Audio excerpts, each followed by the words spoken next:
The cantina fell silent as Zephyr 9 limped through the entrance, his chitinous exoskeleton bearing the scars of a dozen battles.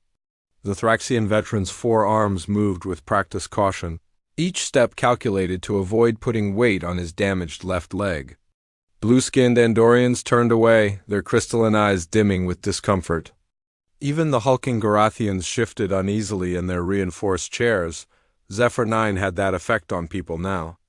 The war had ended 3 cycles ago, but the memories it left behind were carved into his very being like acid. Burns on metal, he dragged himself to the far corner booth.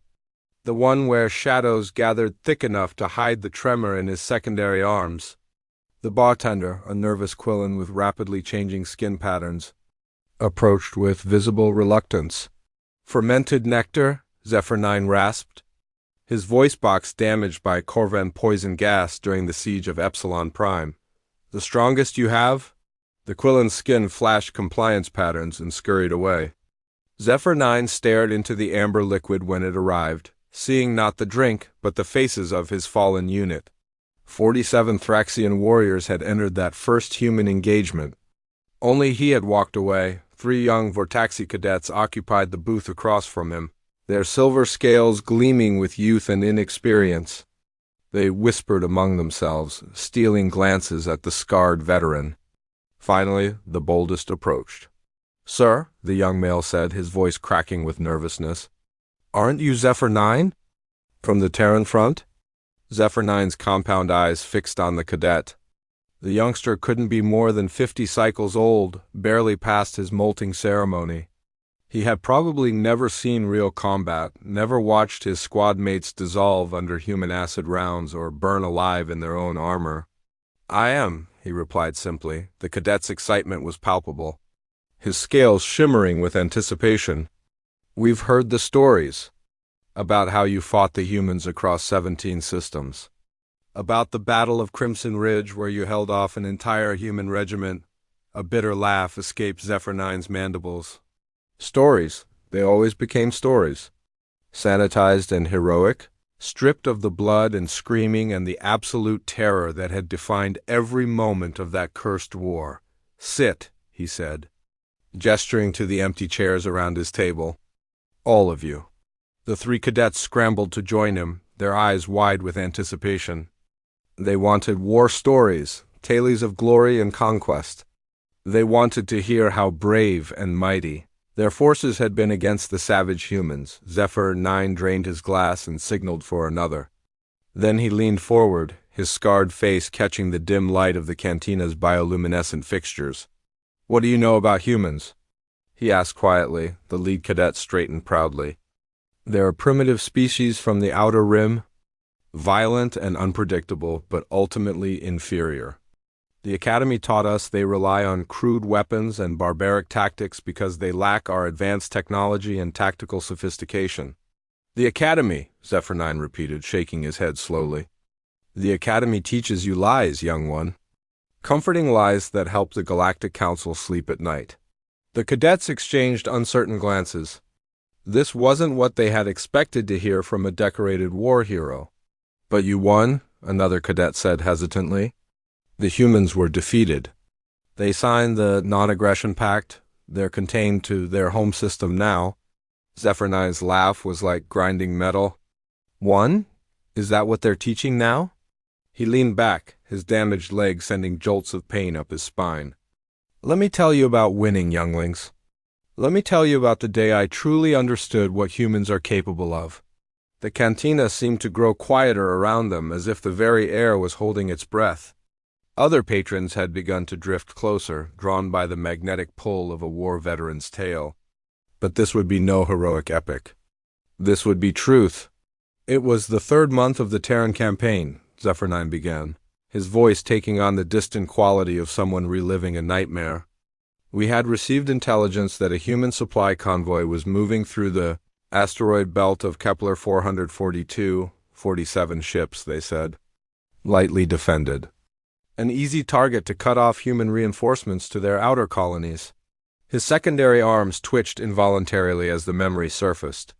"I was a squad leader then, commanding 12 of the finest Thraxian shock troopers in the fleet. We had plasma cannons that could melt through starship hulls, personal shields that could deflect anything short of a direct hit from a fusion bomb. Our armor was crafted from metamaterial that adapted to energy attacks. We were, by every measure, superior warriors. The youngest cadet leaned forward eagerly. "And you destroyed the convoy?"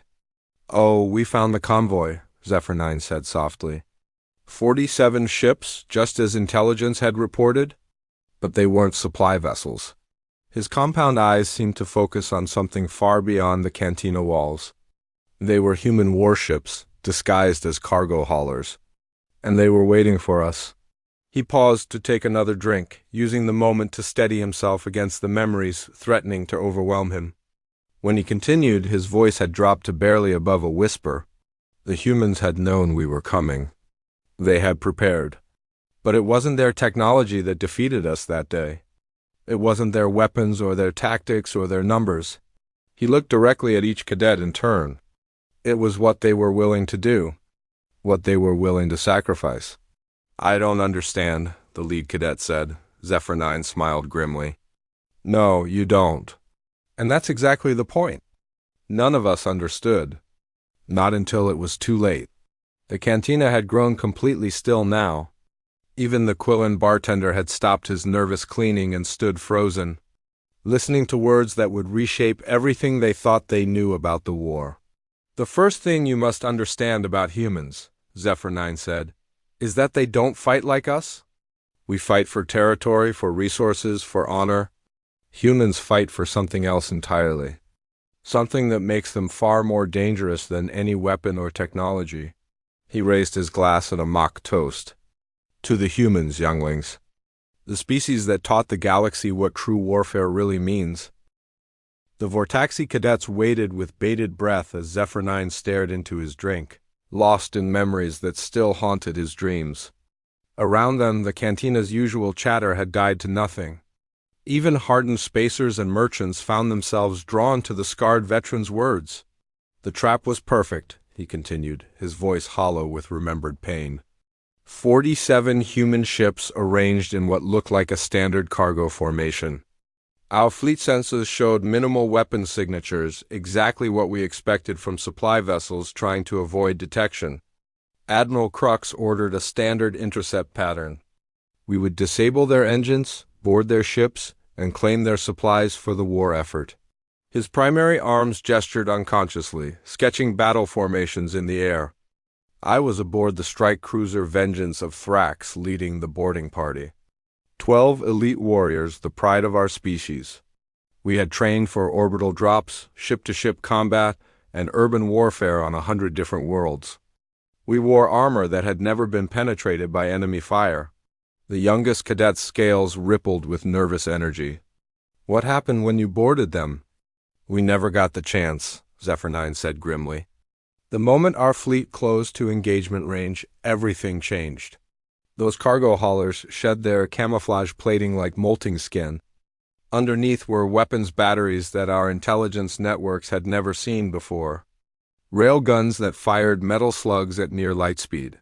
Particle beams that cut through our shields like they weren't even there." He paused, taking another long drink. "But that wasn't the worst part. The worst part was how they used those weapons." The lead cadet leaned forward. "I don't understand." "Weapons are weapons, aren't they?" A bitter smile crossed Zephyr 9's mandibles. "That's what we thought. Every species in the galaxy follows the same basic combat doctrine. You identify targets of military value. You neutralize them with minimal force necessary to achieve victory. You preserve your own forces and avoid unnecessary casualties. It's logical. It's efficient. It's how civilized beings wage war." His compound eyes took on a distant look. "Humans don't fight that way. They don't care about efficiency or logic or minimizing casualties. They care about winning, no matter the cost." "Surely you're exaggerating," one of the cadets said uncertainly. "Even primitive species understand basic tactical principles." Zephyr 9 laughed, a sound like grinding ceramic. "Primitive. That's what we called them too. Right up until they showed us exactly what primitive really means." He gestured to the scars across his exoskeleton. See these marks? This one came from a human child. Couldn't have been more than 15 standard years old. She was part of a boarding party that somehow infiltrated our flagship. When we cornered her in the medical bay, she detonated an improvised explosive device made from surgical equipment. The cadets stared in shock. Using children as soldiers was considered a war crime by every civilized species in the galaxy. The explosion killed 3 of my warriors instantly, Zephyr-9 continued. The human child died too, of course. But as she lay there bleeding out, do you know what she said to me? They waited in horrified silence. She smiled. Through the pain and the blood and the knowledge that she was dying, she smiled and said, "Worth it," because her sacrifice had damaged our primary communications array. A tactical victory purchased with her own life, and she was happy to pay that price. The veteran's voice grew quieter, more introspective. That was my first real lesson about humans. They don't just fight with weapons and technology. They fight with their lives, their deaths, their willingness to sacrifice everything for even the smallest advantage. But that's insane, the youngest cadet whispered. Is it? Zephyr-9 asked. Or is it something else entirely? Something we've forgotten in our civilized galaxy of clean wars and acceptable losses? He signaled for another drink before continuing. The battle in the asteroid belt lasted 18 hours. By any rational measure, we should have won easily. We outnumbered them, our weapons were more advanced, our armor was superior. But humans don't fight rationally. His secondary arms began to tremble slightly with remembered trauma. They rammed their ships into ours when they ran out of ammunition. They continued fighting with knives and improvised weapons when their guns failed. I watched a human soldier with both legs blown off drag herself across a corridor to arm a grenade that would take out a squad of my warriors. The cantina had grown so quiet that the hum of the life support system seemed deafening. Other patrons had given up any pretense of their own conversations, openly listening to the veteran's testimony. And the worst part, Zephyr-9 said, his voice barely audible, was that they were effective. Every suicidal charge, every desperate last stand, every impossible sacrifice achieved something. They turned their deaths into weapons more powerful than anything in their arsenal. He looked up at the cadets, his compound eyes reflecting the cantina's bioluminescent lighting. Do you know what the final casualty count was for that battle? The one where we won against a lightly defended supply convoy? The cadets shook their heads mutely. 38 human ships destroyed. Every single one of them. Total human casualties, approximately 12,000 personnel.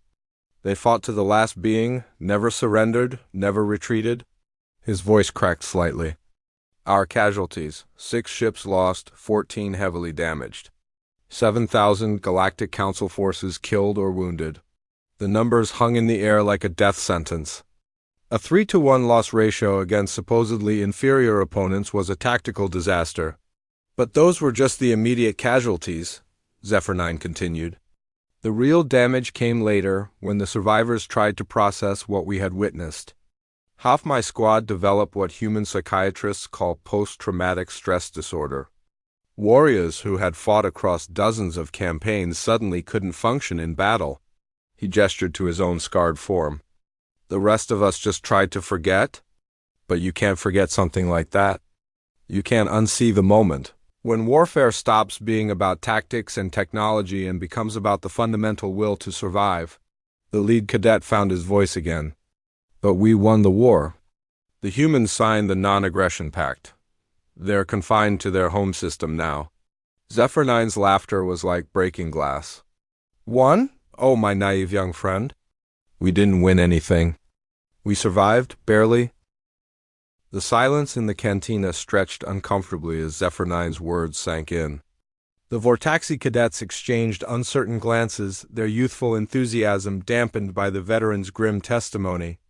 Around them, other patrons had abandoned all pretense of their own activities, drawn into the gravitational pull of a story that challenged everything they had been taught. You speak as if the humans were superior warriors, the lead cadet said carefully. But if that's true, how did we contain them? How did we force them to accept the non-aggression pact?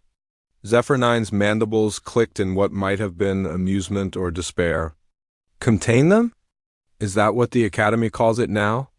He leaned back in his chair, his damaged leg sending fresh waves of pain up his spine.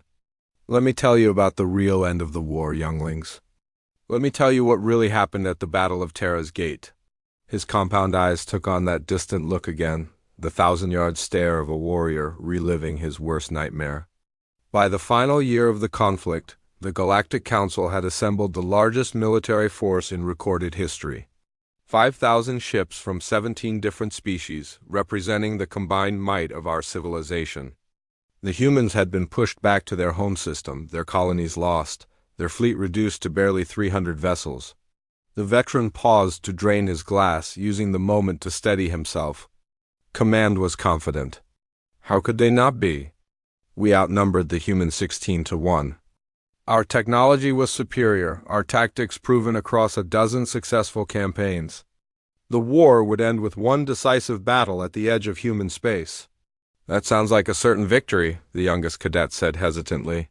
Certain, Zephyr 9 repeated bitterly. Admiral Crux used that exact word in his pre-battle briefing. A certain victory that would finally end the human threat once and for all. His secondary arms began their familiar tremor. I was part of the advance force tasked with scouting human defensive positions around their homeworld. What we found defied every principle of military logic. He gestured vaguely toward the cantina's viewport, where stars glittered against the black of space. The humans had positioned their fleet in a sphere around Earth, their homeworld. Not a line of battle, not a defensive formation designed to maximize firepower. A sphere, every ship equidistant from the planet's surface, creating gaps large enough for our fleet to exploit. The cadets leaned forward, their military training making them immediately recognize the tactical error. But that's a terrible formation, one of them said. It spreads their firepower too thin, creates weak points everywhere.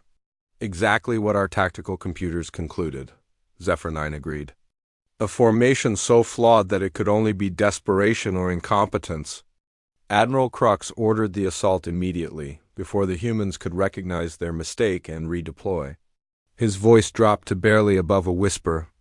We were halfway through their perimeter before we understood. The sphere wasn't a defensive formation. It was something else entirely. Around the cantina, even the Quillen bartender had stopped his nervous cleaning, standing frozen with a glass in his tentacles as he listened to words that would reshape galactic history. The moment our vanguard crossed the inner sphere, every human ship opened fire, Zephyr 9 continued. But they weren't shooting at us.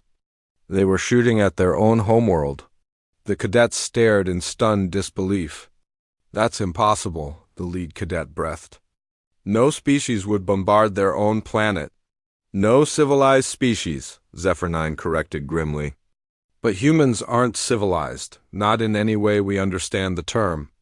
They had turned every weapon in their fleet toward Earth. Planetary bombardment cannons, fusion warheads, asteroid miners converted to kinetic weapons. Enough firepower to sterilize their own world a dozen times over.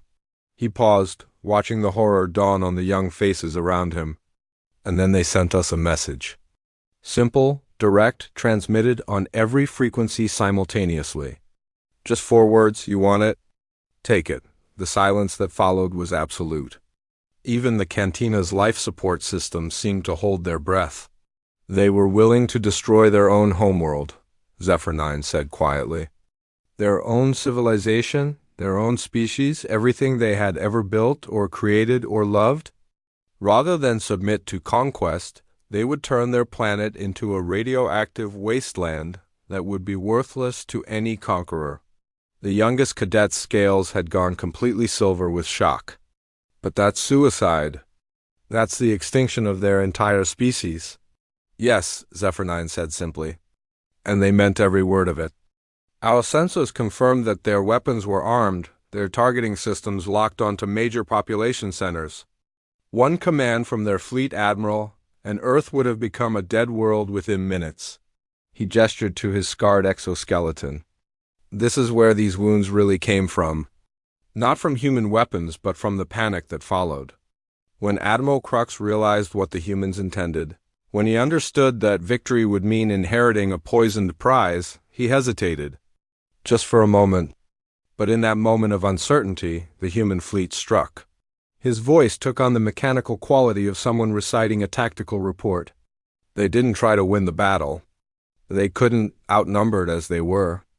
Instead, they focused everything on a single objective, making sure we understood their resolve. Human ships broke formation and rammed our command vessels. Suicide squads and fighter craft targeted our communication arrays. They sacrificed themselves by the thousands just to send us one clear message. What message? The lead cadet asked, though his voice suggested he already knew the answer. That there was no scenario in which we could win, Zephyr 9 said. Either we would be defeated in battle, or we would be left with a dead world and the knowledge that we had driven an entire species to self-extinction. Either outcome would haunt our civilization forever. He laughed bitterly.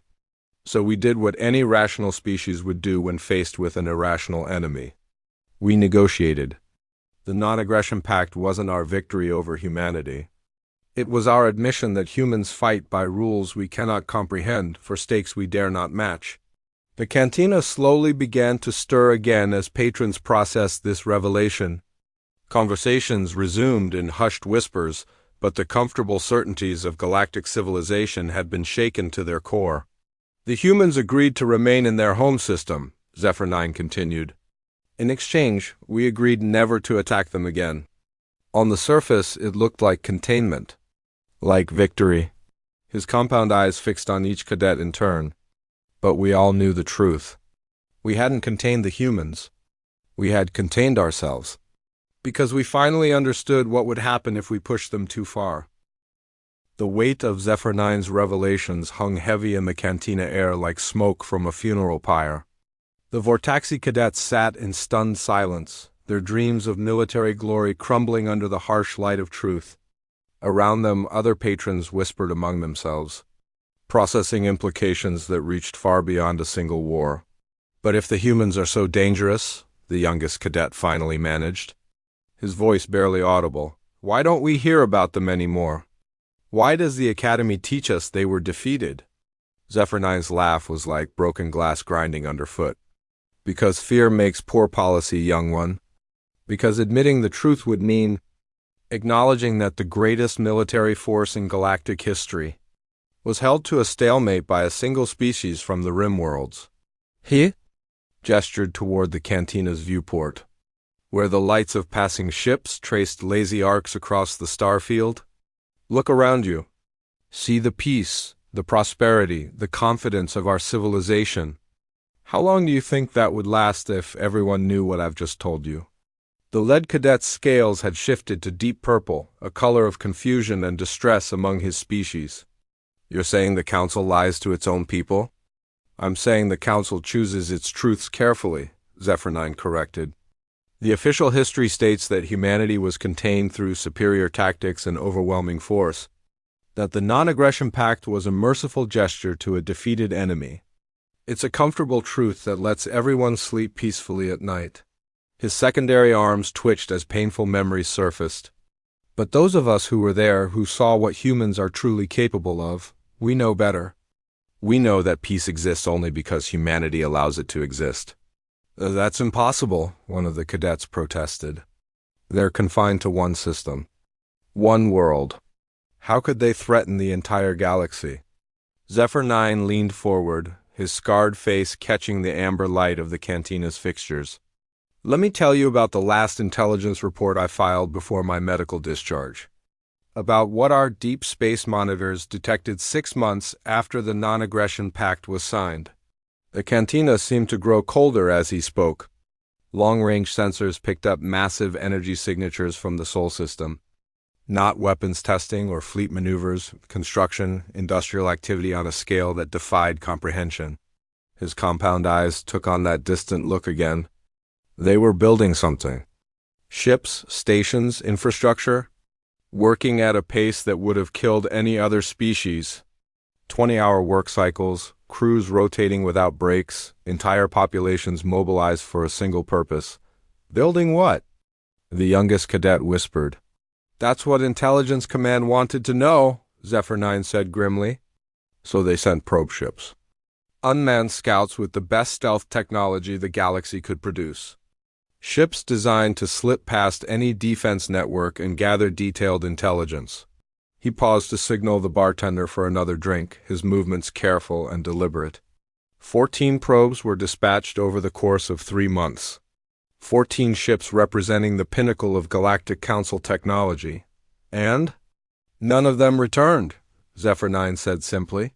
14 state-of-the-art reconnaissance vessels simply vanished the moment they crossed the boundary of the Sol system. No distress signals, no debris fields, no trace they had ever existed. The implications hung in the air like a death sentence. If humanity could detect and neutralize the galaxy's most advanced stealth technology, what else were they capable of? Command authorized one final mission, the veteran continued. A manned scout ship with our best pilot and the most sophisticated sensor array ever built. Captain Rylix 7, a Vortaxi like yourselves, with over 100 successful reconnaissance missions to his credit. The cadet's scales rippled with racial pride and growing dread. Vortaxi pilots were legendary throughout the galaxy for their skill and dedication. Rylix managed to penetrate the outer system, Zephyr 9 said. He transmitted one final report before his ship was destroyed. 7 words that changed everything intelligence thought they knew about humanity. The silence stretched unbearably as the veteran stared into his drink. Lost in memories that still haunted his dreams. What did he say? The lead cadet finally asked. Zephyr 9 looked up, his compound eyes reflecting the cantina's lighting like fractured prisms. They're not building ships. They're building shipyards. The distinction might have seemed trivial to civilian minds, but the military training of the cadets made the implications crystal clear. Ships could be counted, destroyed, neutralized. Shipyards meant production capacity, industrial infrastructure, the ability to build fleets faster than they could be destroyed. The humans weren't preparing for defense, Zephyr 9 continued. They were preparing for expansion. Massive orbital construction facilities, asteroid mining operations, fusion plants that dwarfed anything in Council space. They had turned their entire star system into a military-industrial complex. His voice dropped to barely above a whisper. And all of it was focused on one goal, building the largest fleet in galactic history.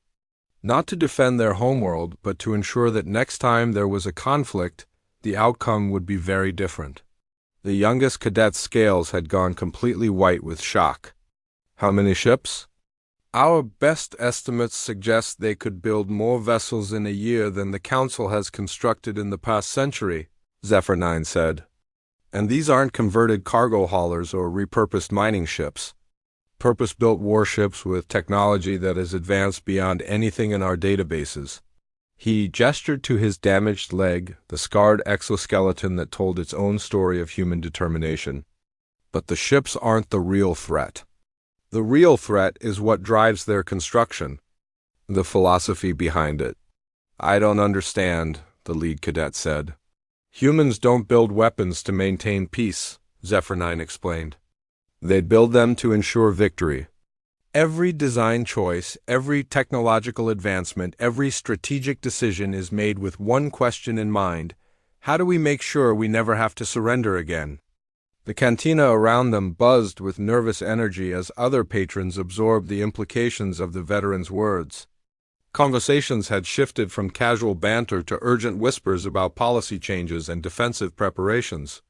The non-aggression pact buys us time, Zephyr 9 continued. Time to hope that humanity remains content with their isolation.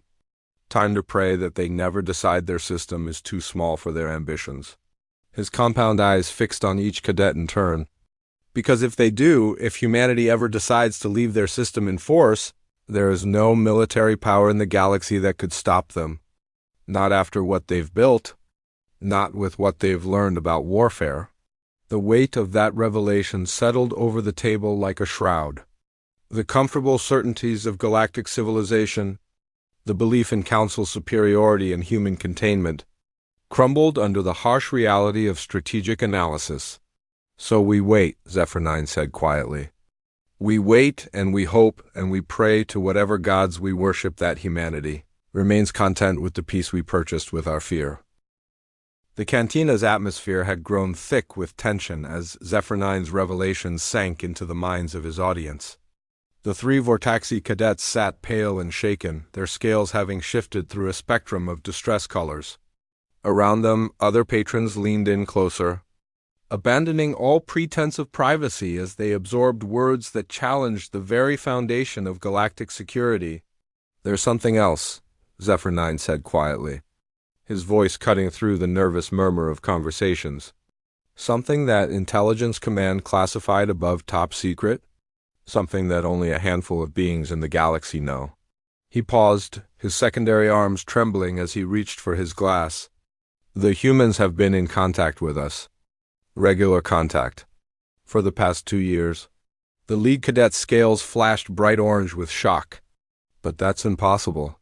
The non-aggression pact specifically forbids communication between. The pact forbids official diplomatic contact." Zephyr 9 interrupted. "It says nothing about unofficial channels. About private citizens reaching out across the void." His compound eyes took on that distant look again, but this time there was something different in his expression. Not just pain and trauma, but confusion. Perhaps even wonder. "It started with data packets," he continued. "Encrypted transmissions that appeared on public networks throughout council space. Information that should have been impossible for humans to obtain. Fleet positions, resource allocations, industrial production figures. Details that suggested human intelligence capabilities far beyond anything we had imagined." The youngest cadet leaned forward. "They were spying on us?" "That's what we thought at first," Zephyr 9 said. "But then we decrypted the messages." "They weren't intelligence reports?" "They were warnings." The silence that followed was profound, broken only by the distant hum of the cantina's life support systems. Warnings about what? The lead cadet whispered. Zephyr 9's mandibles clicked nervously. "About threats we hadn't even detected yet?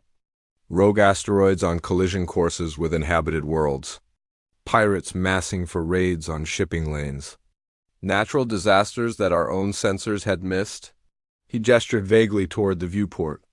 "The humans were watching over us. Protecting us. Using their surveillance networks to keep the galaxy safe." "But why?" one of the cadets asked. "If they're building a massive fleet, if they're preparing for war, why would they help their enemies?" The question hung in the air like incense, heavy with implications that challenged every assumption about human nature and motivation. "I asked myself the same question for months," Zephyr 9 said, "until I received a personal message. Encrypted, untraceable, delivered through channels that shouldn't have existed. From a human who identified himself as Lieutenant Commander Sarah Chun." His voice softened as he spoke the name, as if it held special significance. Chun had been part of the defense force at Terra's Gate. She had served aboard one of the ships that held weapons trained on Earth, ready to destroy their own world rather than see it conquered. He paused, his scarred face reflecting deep thought. Her message was simple, a request for information about Thraxian warrior culture. She wanted to understand how we had fought so bravely for so long. The cadets exchanged confused glances. "She wanted to know about us?" "Specifically about me," Zephyr 9 said. "She had access battle reports from the asteroid belt engagement. She knew about my squad, about the warriors who had died under my command. And she wanted to honor them." His secondary arms stopped their trembling as he spoke about the human officer. "Chun sent me files. Historical records, personal accounts, detailed analyses of every engagement we had fought. But not tactical reports. These were different. They were ... memorials." The word seemed strange in his alien voice, weighted with emotion that transcended species barriers. She had compiled a complete record of every Thraxian who had fallen in the war. Not just names and service numbers, but personal details. Families left behind, achievements in battle, acts of courage that had gone unrecognized. She had created monuments to our dead, digital shrines that preserve their memory with more care than our own military archives. The cantina had grown completely silent now. Even the Quillen bartender had stopped his nervous cleaning, standing motionless as he absorbed this impossible revelation. At first I thought it was some kind of psychological warfare, Zephyr9 continued, an attempt to manipulate me or extract information. But as our correspondence continued, I began to understand something that changed everything I thought I knew about humans. He leaned forward, his compound eyes reflecting the amber light of the cantina's fixtures.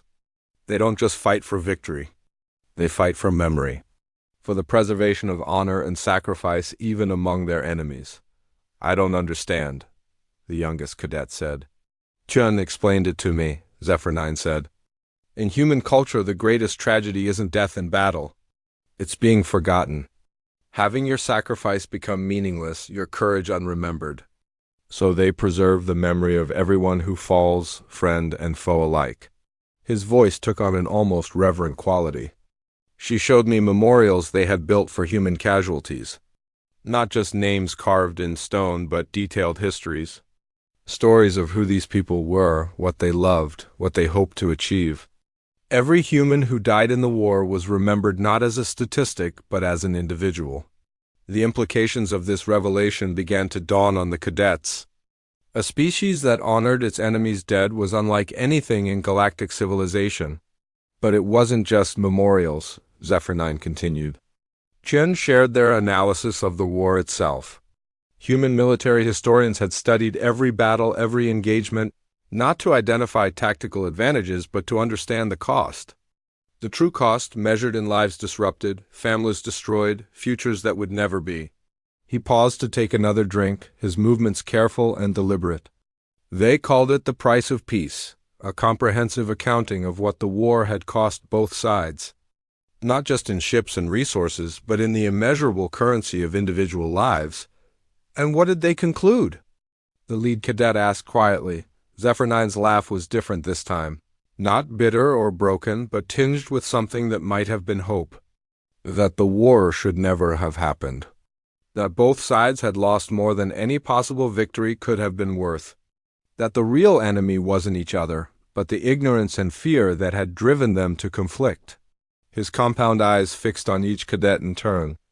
Chun made me an offer. She invited me to Sol System, not as a prisoner or a spy, but as a guest. To see what humanity had built, to understand what they were really preparing for. The cantina erupted in whispered conversations as patrons absorbed this bombshell. A human invitation to their home system violated every assumption about post-war isolation and hostility. I couldn't go, of course, Zephyr9 continued. The terms of the non-aggression pact forbid it. But Chin sent me something almost as valuable. Virtual reality recordings. Complete sensory experiences of human worlds, human society, human daily life. His voice dropped to barely above a whisper. What I saw there changed everything I thought I knew about warfare, about civilization, about what it means to be a sentient species in this vast galaxy. The virtual reality recordings arrived 3 days after Chun's invitation, delivered through the same impossibly secure channels that had become the lifeline between two former enemies. Zephyr9 had approached the alien technology with the caution of a veteran, expecting propaganda or psychological manipulation. What he found instead defied every assumption he had made about human nature. The first recording was of a human colony world called New Geneva, he told the cadets, his voice taking on a different quality as he remembered. Chun had warned me that it might be difficult to watch, that human civilization operated on principles foreign to most galactic species. He paused, his compound eyes reflecting memories that still seemed impossible even years later. The colony was dedicated to something humans call refugee integration. It housed survivors from dozens of species whose worlds had been destroyed by natural disasters, war or economic collapse. The lead cadet's scales shifted to a questioning blue. But that's normal. Most developed worlds have refugee populations. Not like this, Zephyr9 said quietly. This wasn't a detention center or a temporary shelter. It was a fully integrated society where refugees weren't just housed, but made into citizens. Full citizens with voting rights, property ownership, even representation in their government. The concept seemed to puzzle the young Vortaxi. In most galactic civilizations, refugees were granted temporary sanctuary at best, permanent underclass status at worst. There were Regelians whose homeworld had been consumed by their sun's expansion, Altarian survivors from the plasma storms that had sterilized their planet, even Kovan refugees from the economic collapse of their trading empire. Zephyr9's voice took on a note of wonder. Corvin's younglings? Our former allies who had turned against us during the Sector 7 conflicts. The implications were staggering. Humans were harboring refugees from species that had been their enemies, treating them not as prisoners or second-class beings, but as equals. But the recordings showed something even more remarkable, Zephyr9 continued. The humans weren't just providing charity. They were learning. Every refugee community brought knowledge, culture, technology that humans had never encountered. And instead of exploiting these advantages, they were sharing them. He gestured toward the cantina's diverse clientele, representing a dozen different species in peaceful coexistence. You see this mix of peoples and think it's normal. But in human space, such diversity isn't the exception. It's the foundation of their entire civilization. The youngest cadet leaned forward. What do you mean? I mean, they've built a society that doesn't just tolerate differences, it celebrates them, Zephyr9 explained. Human engineers work alongside Regelian physicists to design better starships. Altarian artists collaborate with human musicians to create new forms of entertainment. Corvan merchants teach humans advanced trading techniques while learning human agricultural methods. His secondary arms had stopped trembling entirely as he spoke about the human recordings. Chun showed me schools where human children learned alongside alien refugees. Not separate classes or segregated education, but true integration. Human youngsters learning Regelian mathematics, Altarian poetry, Corvan economics. All of it considered essential knowledge for citizenship in their society. The cantina around them had grown so quiet that individual conversations could be heard clearly. Other patrons were openly eavesdropping now, their own assumptions about human isolation being challenged by every word. But surely this was propaganda, the lead cadet said hesitantly. Recordings designed to show you what they wanted you to see. Zephyr9's laugh was different now, warmer somehow. That's what I thought too. Until Chun invited me to verify the recordings myself. How? She gave me access to their communication networks, he said simply. Not official channels or government broadcasts, but personal communications. Private messages between families, casual conversations between friends, even intimate exchanges between lovers. The ethical implications were staggering. No species in galactic history had ever granted such access to a former enemy. For weeks, I monitored thousands of hours of human communication, expecting to find evidence of deception, of hidden racism or resentment toward their alien guests. His compound eyes took on that distant look again. Instead, I found something that challenged every assumption about how civilized beings interact. He paused to take another drink, organizing thoughts that still seemed impossible to believe. I found humans arguing with their own government about refugee policies. Not because they wanted fewer aliens, but because they wanted more. Citizens demanding that their leaders do more to help displaced populations, to provide better integration services, to make refugees feel more welcome. The cadets stared in disbelief. In most galactic civilizations, the pressure was always in the opposite direction. I found human parents teaching their children to speak alien languages, not for economic advantage, but because they wanted their youngsters to communicate with refugee classmates in their native tongues. Zephyr9's voice carried a note of wonder. I found human artists creating memorials to destroyed alien worlds, preserving the memory of cultures that most of the galaxy had forgotten. His mandibles clicked softly as he remembered. But the recording that changed everything was a conversation between two human children. A brother and sister, perhaps 8 and 10 standard years old, discussing a school project. The cantina had grown completely still as patrons strained to hear every word. The project was about the war, Zephyr 9 continued. About what humans call alternative history. The children were exploring how the conflict might have been avoided. What could have been done differently to prevent the bloodshed? He looked directly at each cadet in turn. These children, born after the war ended, spoke about Thraxian warriors not as monsters or enemies, but as beings who had fought bravely for causes they believed in. They discussed our tactics with respect, our courage with admiration. But we were their enemies, the youngest cadet whispered. Were we? Zephyr 9 asked quietly. Or were we simply beings who had been placed in opposition by circumstances beyond our control? That's how these human children saw it.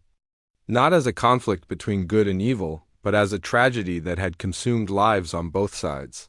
His voice took on an almost paternal quality as he continued. The little girl suggested that maybe the war could have been prevented if humans and aliens had talked more before fighting. Her brother agreed, adding that maybe they could be friends now if they just had the chance to meet. The simplicity of the children's logic was profound in its implications. If 8-year-old humans could envision peace and friendship with former enemies, what did that say about the nature of their species? That's when I understood what Chun had been trying to show me, Zephyr 9 said. The massive fleet construction, the industrial buildup, the technological advancement. It wasn't preparation for conquest. It was preparation for protection. Protection of what? The lead cadet asked. Zephyr 9's compound eyes reflected the cantina's lighting like stars. Of everyone. Human and alien alike.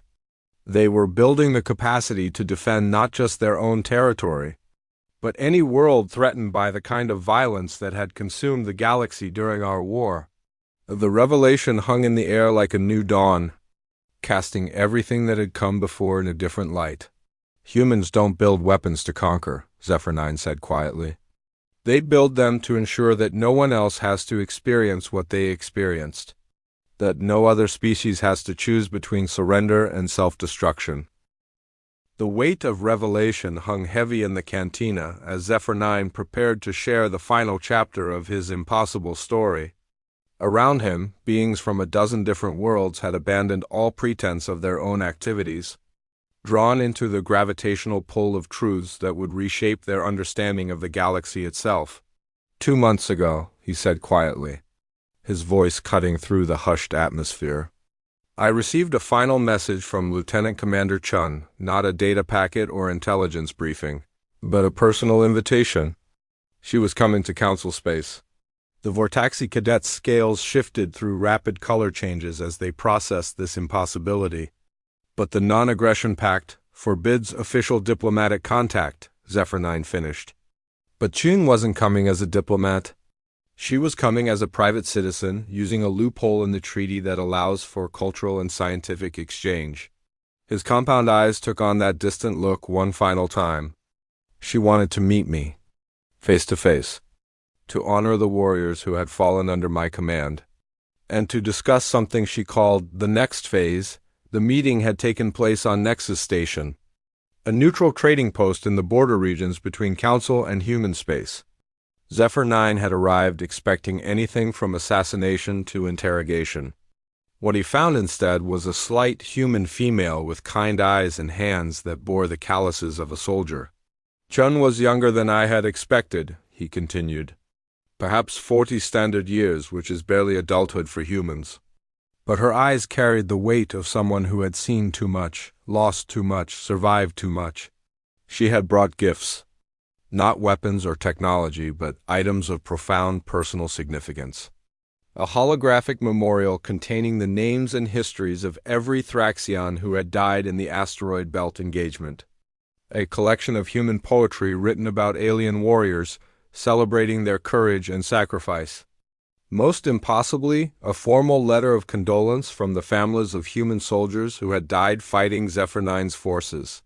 She sat across from me in that small diplomatic suite, he said, and apologized. Apologized for the war, for the deaths, for the fear and hatred that had driven both sides to such extremes. The concept was alien to galactic military tradition. Victors did not apologize to the vanquished. Enemies did not honor each other's dead. But then she asked me something that changed everything, Zephyr 9 continued. She asked if I would help her prevent the next war.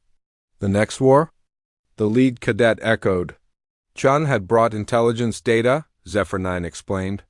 Long-range sensor readings, communication intercepts, economic analysis.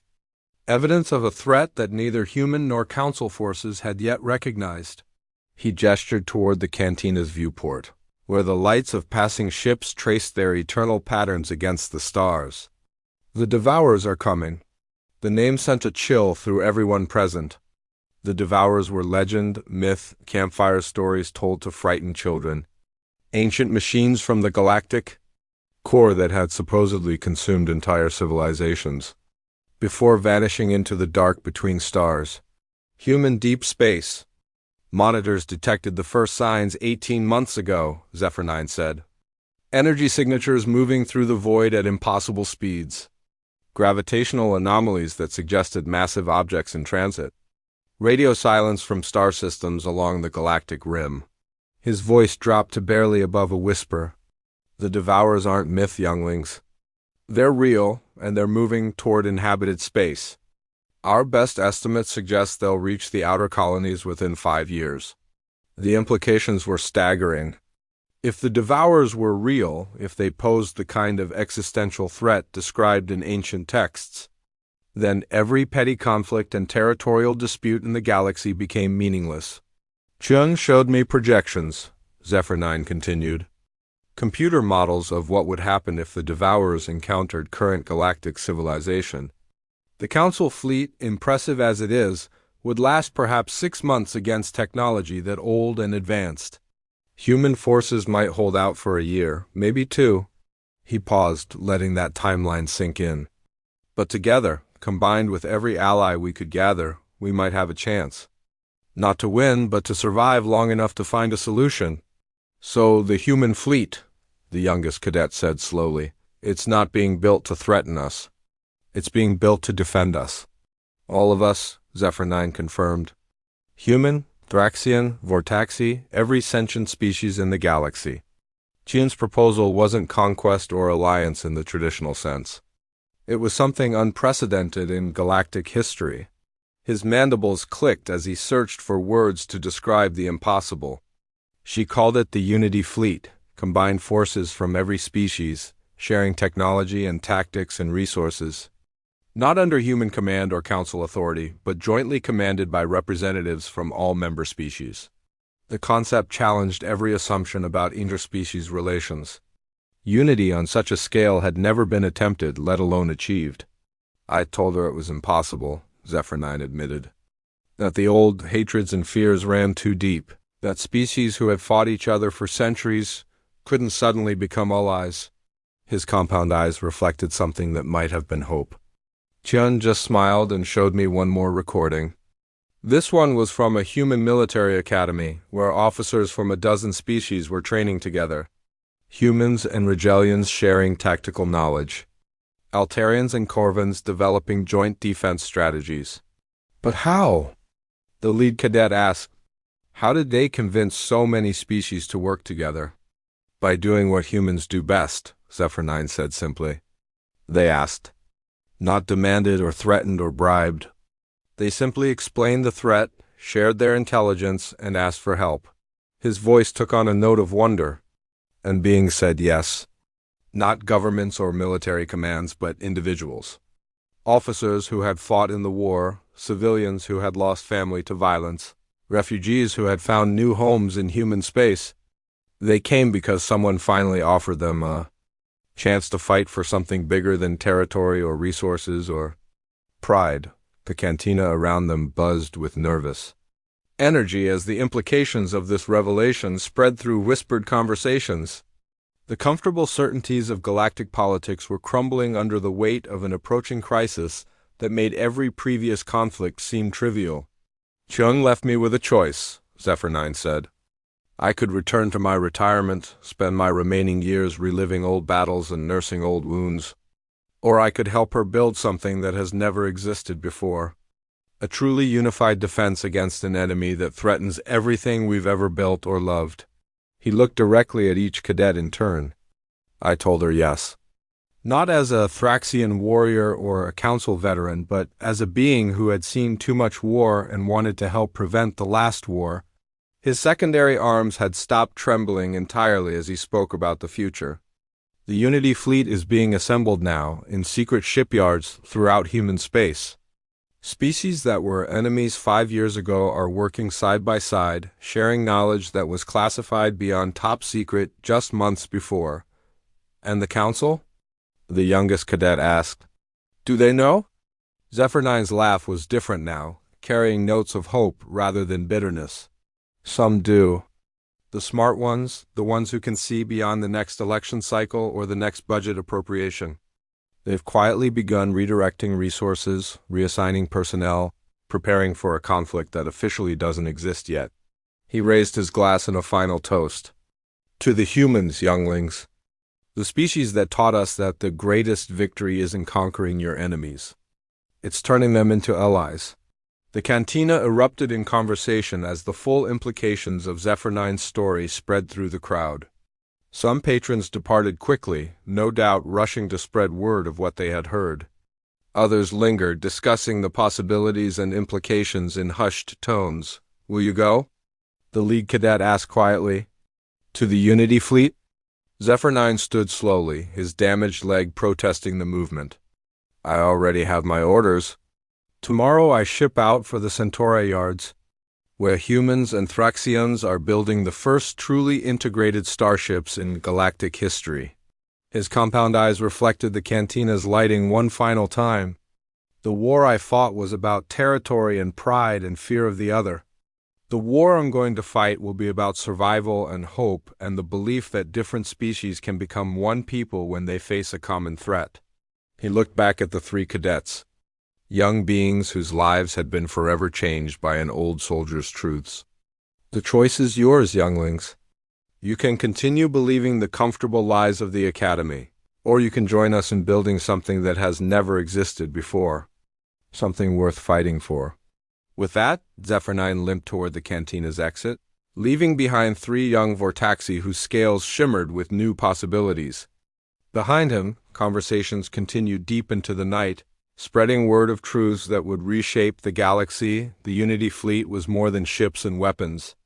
It was proof that former enemies could become family, that different species could find common ground, that the greatest strength came not from conquest but from cooperation.